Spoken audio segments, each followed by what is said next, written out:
I've done different diets. I've done different things with different trainers telling me what to eat or what not to eat. And they worked for a little time, but then it wasn't sustainable. And I knew I wanted to do this and I wanted to try it. But yeah, I was nervous because it's like, what if this is just another one of those things that's not going to work, or it's going to work for a little while and then I'm just going to end up back in the same spot again. So I feel like more empowered with the knowledge of what I need to do for nutrition and my goals. And you have everything now that you need to be able to do this on your own long term. The stuff that you've learned here isn't going anywhere. It's only going to continue to get more solidified as you build on it. And this stuff doesn't change. This is science-based information you're receiving. So it's not going to change on you. It's going to be the same stuff that you could take with you into your grave. I know one of the things that we've talked about in the past was that you had made progress and you felt like you knew exactly what you needed to do, but later realized that that wasn't the case. Could you share a little bit about that? I mean, I've had different people throughout the years tell me, what their thoughts on nutrition are, and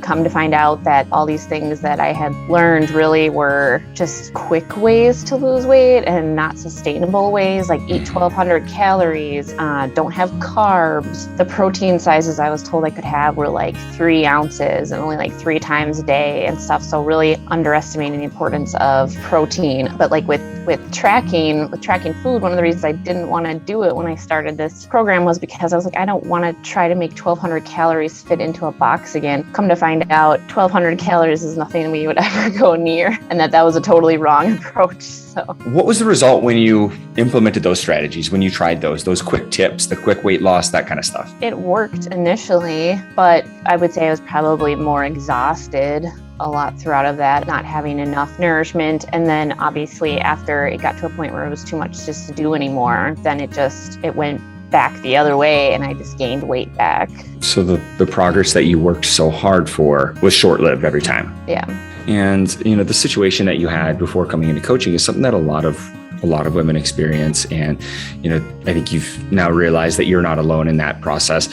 What were some of the biggest struggles and frustrations that you had when trying to figure this stuff out on your own? What were some of the big setbacks that you ran into, or the challenges that you faced? I didn't know how much I should be eating, and it's so confusing. You hear all the time like carbs are bad, but then carbs aren't, and so it's like, do I eat carbs? Do I not eat carbs? Are there good foods? Are there bad foods? I didn't realize the importance of like protein, especially if you're trying to like build muscle, which is something I had wanted to do, and especially like with the tracking and like weighing your food. Like as much as at first I was nervous about it, being really precise and like knowing exactly what I was doing really helped make it more efficient for me. And then also, it was so much more sustainable because I actually got to eat food and foods that I enjoy too. And it wasn't like, I remember like when I was working with one coach and I was so exhausted after workouts and someone said, well, you should just have an English muffin before. And I'm like, I can't have carbs. And that's just crazy to me now. All of these struggles and challenges that you're faced with, and the up and down, the roller coaster, the cycle when it came to weight loss, how did that all affect your life as a wife, as a mother, as just showing up as yourself in your everyday life? Yeah, it was super hard. Like, I almost feel like I get emotional about it, but I wasn't showing up as my best self, so it was really hard to show up as my best self, like in my home life, for my kids. I was going to tell you, but like the other night we were at a hotel downtown, and my oldest daughter, who's 6, was like trying to figure out what everybody's superpowers. And she comes into the room, she goes, I know what your superpower is, Mom. And I was like, well, what's that? And she's like, your workouts. You're so strong. And I mean, I just about died. So.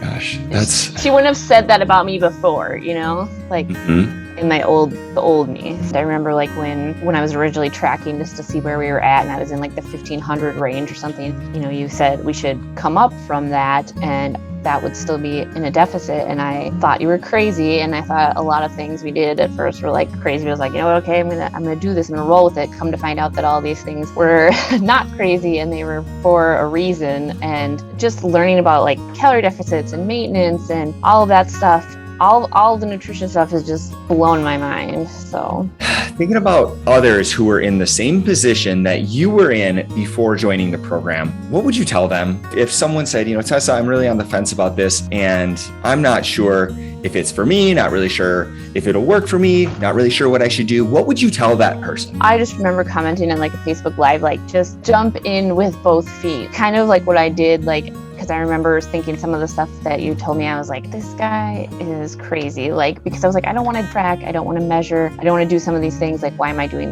this mindset stuff? But I was like, okay, if I'm going to commit to this, I'm going to do it all the way. So I think people, if they're on the fence, they just need to jump in, they need to commit to it, they need to give themselves that chance to, get there for whatever their goals are, the nutrition or building muscle or even just mindset. I think a lot of people are afraid to like take that chance on themselves. What would you say your official testimonial about your time working with us in the Empowerment Collective Coaching Program is? It has changed my life so much for the better. And when I went into it, I thought it was, I'm gonna get all teary. I thought it was gonna all just be, nutrition. And I really was just focused on losing the weight that, I had gained during COVID. But it became, so much more than that. It changed me from the inside, not just my body, but my mind. And it was something that I didn't even know that I was looking for that piece. And it ended up being the best thing that could have ever happened to me. I mean, that I always say it's an investment that I would do again and again, and one of the best things I've done for myself. So words can't even explain how proud I am of you and your transformation, how far you've come, how you navigate the ups and downs so well, so much better than you did when we first started working together. And that's a testament to you, to your hard work, to your believing in yourself, and just knowing that you deserve more, knowing that there's something more out there for you and relentlessly going after it. So again, I am so freaking proud of you, Tessa.